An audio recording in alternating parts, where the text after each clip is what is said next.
Et toujours à Agadir, où après la cité de l'innovation, le roi Mohamed VI a procédé hier au lancement des travaux de construction de la cité des métiers et des compétences d'Agadir. Il s'agit d'un premier jalon d'une offre qualitative de formation professionnelle dans la région.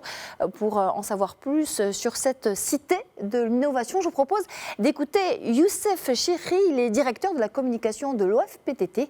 Il répondait à nos questions dans nos précédentes éditions. Il revient ici notamment sur les objectifs de cette cité. On l'écoute. La cité d'Agadir sera la première cité réalisée dans le cadre de la mise en œuvre du programme des cités des métiers et de compétences, qui constitue le cœur de réacteur de la nouvelle feuille de route pour le développement de la formation professionnelle et qui a été présentée devant Sa Majesté le 4 avril dernier. La cité devra recevoir 3000 stagiaires chaque année. Il va contenir également une maison des stagiaires avec une capacité de 400 lits, un restaurant avec une capacité de 400 couverts, en plus d'un institut spécialisé en agroalimentaire qui est en cours de réalisation actuellement en partenariat avec la région Souss-Massa. Cet institut permettra d'augmenter la capacité de la cité à 420 places pédagogiques.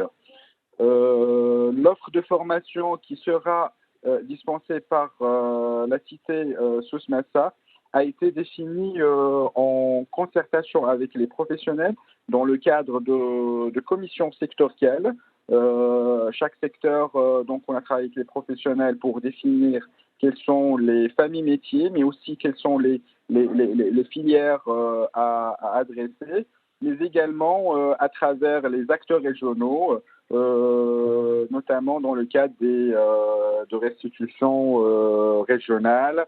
L'offre de formation sera à 80% diplômante, accessible sur 3 niveaux de formation. Donc l'ouvrier qualifié, donc, qui est accessible à partir du niveau 9e année du collège, le technicien accessible à partir du niveau bac et le technicien spécialisé accessible à partir du bac. Les 20% restants de l'offre de formation donc, seront des formations qualifiantes de courte durée. Voilà, donc les travaux de construction de la cité donc, ont été lancés hier par Sa Majesté